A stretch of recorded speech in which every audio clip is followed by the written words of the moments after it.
가정을 든든히 세우려면이라고 하는 제목으로 말씀드리겠습니다. 야곱이 세상을 떠났습니다. 그러자 야곱의 아들들, 다르게 말하면 요셉의 형들이 굉장히 불안함을 느꼈던 것 같습니다. 왜 불안해했을까요? 그들이 동생 요셉을 애굽의 종으로 팔아버렸습니다. 그리고 그 요셉이 애굽에서 아주 높은 총리의 자리에 올랐던 것이죠. 그리고 결국 요셉을 만나게 되고 결국 요셉의 가족들, 아버지와 형들이 애굽으로 내려와서 잘 지냈습니다. 살면서도 이 형들의 마음은 조마조마했던 것 같습니다. 오늘 읽은 본문을 보니까 아버지가 계셔서 우리가 동생으로부터 보복을 당하지 않는다 하는 생각이 그들 마음속에 은연중에 있었던 것 같습니다. 그래서 아버지가 세상을 떠나자 요셉의 형들이 혹시 우리가 한 그 일에 대해서 보복을 할까 하는 마음이 들어서 요셉에게 찾아갑니다. 그러면서 이런 이야기를 합니다. 당신의 아버지가 돌아가시기 전에 이렇게 우리에게 말씀해 주셨다라고 그렇게 이야기를 하죠. 17절에 보시면 그래서 너희는 요셉에게 이와 같이 일러라 라고 아버지께서 말씀하셨다라고 이야기를 합니다. 내 형들이 내게 악을 행하였을지라도 이제 바라건대 그들의 허물과 죄를 용서하라 라고 하셨다. 아버지가 세상 떠나시기 전에 우리를 용서하라고 하셨다라고 그렇게 이야기를 합니다. 그러면서 당신의 아버지의 하나님의 종들인 우리 죄를 이제 용서하소서라고 그렇게 말합니다. 동생 앞에서 자신들을 완전히 낮추고 있습니다. 당신의 아버지의 하나님의 종들인 우리를 이제 용서해 주십시오라고 그렇게 이야기를 합니다. 하나님에 대한 묘사도 특이합니다. 당신의 아버지의 하나님. 계속 하나님에 대한 이야기를 할 때도 아버지를 끼워 넣고 있습니다. 그러면서 자기들을 묘사할 때는 종이라고 그렇게 이야기를 하는 거죠. 이렇게 말하는 의도가 무엇일까요? 어쨌든 요셉의 마음을 사서 보복하지 않도록 하는 것이 중요하다 하는 생각을 했습니다. 근데 그 말을 들었던 요셉의 반응을 한번 생각해 보십시오. 뭐라고 나오나요? 요셉이 그들이 그에게 하는 말을 들을 때에 울었더라. 요셉은 그 이야기를 들으면서 아주 통쾌하게 생각하지 않았습니다. 오히려 울고 있는 요셉을 발견하게 되죠. 왜 울었을까요? 울은 이유가 뒷부분에 나옵니다. 그의 형들이 또 친히 와서 요셉의 앞에 엎드려 이르되 우리는 당신의 종들이니이다 라고 그렇게 이야기를 합니다. 19절에 이렇게 말하죠. 요셉이 그들에게 이르되 두려워하지 마소서 내가 하나님을 대신하리이까. 당신들은 나를 해하려 하였으나 하나님은 그것을 선으로 바꾸사 오늘과 같이 많은 백성의 생명을 구원하게 하시려 하셨나니 당신들은 두려워하지 마소서 내가 당신들과 당신들의 자녀를 기르리이다 라고 간곡하게 말하고 위로했다라고 하는 내용이 나옵니다. 요셉이 울었던 이유가 바로 이 말 속에 등장합니다. 요셉은 이와 유사한 이야기를 창세기 45장에서 했습니다. 형들을 만났을 때 또 자기를 드러낼 때 이 이야기를 했습니다. 그리고 50장의 형들에게 하는 이 말과 아주 비슷한 말을 이미 했습니다. 요셉은 자기의 정체를 드러냈을 때 두려워하는 형들을 향해서 45장에도 보면 하나님께서 당신들이 나를 판 것이 아니라 애굽의 종으로 판 것이 아니라 하나님께서 나를 애굽으로 보내신 것입니다 라고 그렇게 분명하게 이야기를 합니다. 애굽으로 보내신 이유가 무엇이냐 하면 하나님께서 우리 조상들에게 하셨던 그 약속, 생육하고 번성하라라고 하는, 그래서 하늘의 별처럼 바다의 모래처럼 그렇게 많은 후손을 주시겠다라고 하셨던 그 약속을 이루시기 위해서 흉년 들어 가나안 땅에 흉년이 들었을 때 많은 사람들이 그 약속이 깨지고 또 후손들이 끊어지는 그와 같은 일이 없도록 하기 위해서 하나님께서는 나를 먼저 애굽에 보내셨고, 애굽에서 하나님께서 나의 삶에 함께해 주셔서 마침내 애굽에서 높은 자리에 오르게 하심으로 내가 아버지와 형들을 애굽으로 초대하여서 또 후손들이 함께 살 수 있도록 하는 그와 같은 일을 하나님께서 미리 예비하셨고, 또 그렇게 준비하게 하시고 때가 됐을 때 아버지와 형들을 이 애굽으로 오게 하셨다라고 하는 것을 분명하게 그렇게 고백하고 있습니다. 요셉의 이와 같은 고백, 그것이 50장에 한 번 더 나오는 것이죠. 그러면서 두려워하는 형들에게 두려워하지 마십시오 라고 이야기하면서 끝까지 내가 당신들과 또 당신들의 자녀들을 내가 돌보겠습니다 하는 약속을 하고 있습니다. 우리가 요셉의 삶을 보면서 느끼는 부분이 무엇이냐 하면, 요셉은 철저하게 하나님이 주어가 되는 삶을 살았습니다. 내가 주어가 되는 것이 아니고, 내가 이와 같은 일을 이루었고, 내가 이와 같은 자리에 이르렀고, 내가 형들을 용서하고 라고 하는 차원에서 접근하지 않고, 하나님께서 내 삶 가운데 이렇게 함께 하셨고 역사하셨고 하나님의 뜻을 이루기 위해서 나를 여기까지 인도하셨다라고 하는 분명한 고백이 있습니다. 우리 성도로 살 때 이와 같은 하나님이 주어가 되어서 항상 내 삶에 어떻게 일하고 계시는지를 확인하는 것, 고백하는 것, 그것은 매우 중요한 것 같습니다.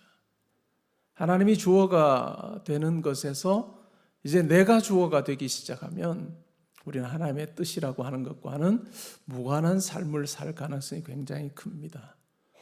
우리가 믿지 않는 분들과 믿는 분들의 분명한 차이가 뭘까요? 내가 기도하면 하나님께서 내 기도 들으시고 또 내가 원하는 것을 이루어 주신다라고 하는 차원은 아닐 것입니다. 그것이 아니라 하나님께서 내 삶 가운데 함께 하셔서 나를 통해서 이루시기 원하시는 그 일들을 이루어가고 계신다라고 하는 분명한 고백이 있는 거죠. 내 삶을 보면서 다른 믿지 않는 분들은 보면 때로는 성공하는 것 같고 때로는 일이 잘 되는 것 같고 술술 풀리는 것 같을 때, 야, 저 사람 참 이걸 이러한 이유 때문에 잘하는 것 같다라고 분석할지 모르나, 예수를 믿는 우리는 그렇게 분석하는 것이 아니라 하나님께서 내 삶 가운데 함께 하셔서 이와 같은 일이 이루어지고 있다라고 하는 그 분명한 고백을 하는 것이 중요합니다. 우리가 어떤 일을 할 때, 공부를 할 때, 어떤 계획을 세울 때, 또한 우리의 삶을 평가할 때 이와 같은 해석하는 힘이 있느냐라고 하는 것이 내 신앙이 얼마나 깊어지고 있는가를 점검하는 아주 중요한 기준점이 된다라고 하는 것입니다. 믿는 분이나 믿지 않는 분이나 다 사업을 하면 잘 되기를 바랍니다. 또 공부를 하면 또 좋은 결과가 있기를 바라고, 또 회사에서나 어떤 일을 할 때도 좋은 결과가 있기를 바라죠. 믿는 분이나 믿지 않는 분이나 똑같이 그것을 바랍니다. 그런데 믿는 성도의 경우에는 하나님께서 왜 나에게 이와 같은 일을 맡기시는가? 하나님께서는 이것을 통해서 무엇을 이루기를 원하시는가? 라고 하는 것이 아주 분명해야 됩니다. 아주 분명할 때 우리가 하나님의 뜻을 행할 가능성이 훨씬 더 높다라고 하는 것입니다. 이러한 측면에서 여러분의 삶을 한번 살펴보시면 좋을 것 같아요. 여러분 일하시는 그 목적이 하나님으로부터 시작하는 한 문장이 과연 여러분 가운데 있는지요? 일해서 돈 많이 벌어서 그냥 교회 헌금도 하고 그렇게 사는 것입니다 라고 하는 정도의 차원이 아니라, 내가 일하는 목적은 하나님께서 나에게 이와 같은 것을 맡기시고 이것을 이루시기 원합니다 라고 하는 분명한 한 문장의 선명한 그 같은 고백이 여러분 가운데 있는가 라고 하는 것이 참 중요한 부분인 것 같습니다. 여러분 오늘 댁으로 돌아가셔서 한번 이 부분을 놓고 한번 고민해 보시면서 한번 정리해 보시면 좋을 것 같습니다.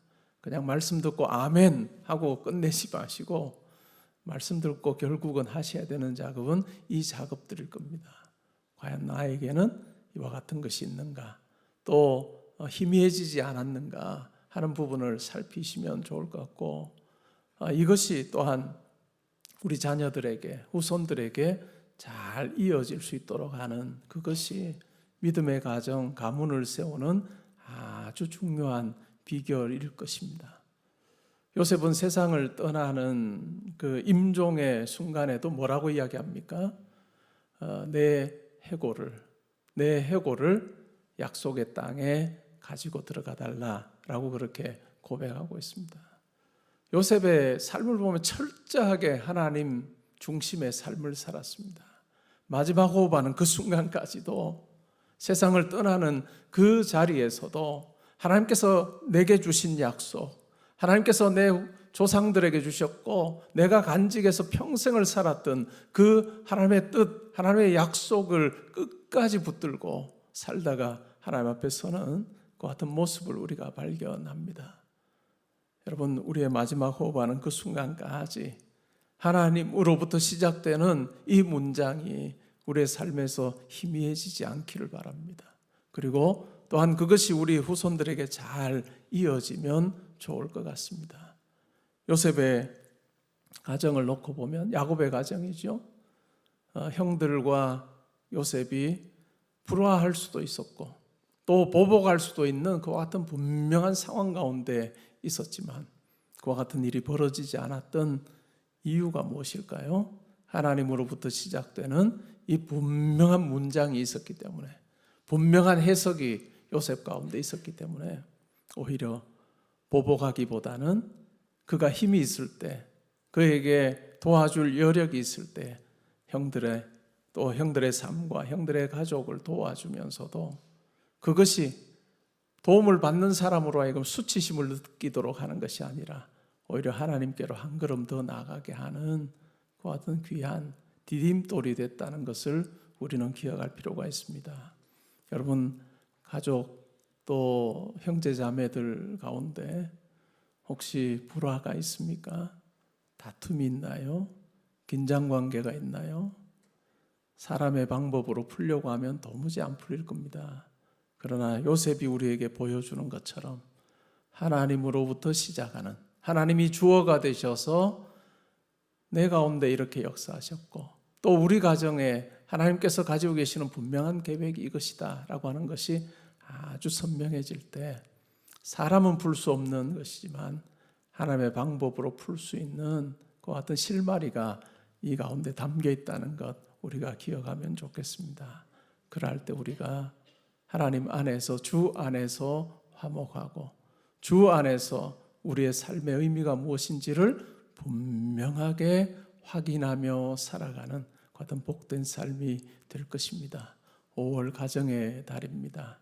이 가정의 달에 주님 주시는 평강이 여러분 가정에 있기를 바라고, 그 평강의 근원이 바로 하나님이 주어가 되셔서 여러분 가정에 일하시는 것을 생생하게 고백하게 되는 것으로부터 시작한다는 것 분명히 확신하며 주님 붙들고 살아가는 5월 한 달 될 수 있기를 주님의 이름으로 축복합니다. 아멘. 우리 이 시간 함께 짧게 기도하겠습니다. 우리 삶을 놓고, 우리 각자의 삶, 또 우리 가정을 놓고 하나님께서 나의 삶을 통해서 이루시기를 원하시는 그 부분에 대해서 우리가 고백하면 좋겠고, 또 우리 가정도 또 우리 형제 자매들과의 관계도 그렇게 하나님께서 이와 같은 일을 계획하시고 또 펼쳐가시고 라고 하는 그와 같은 분명한 고백 속에서 더 화목하고 더 서로를 위하고 우리의 기도의 자리에서도 정말 마음껏 축복하며 기도하는 같은 아름다운 모습들이 더 많아지기를 우리 함께 시간 기도하는 시간 가지겠습니다.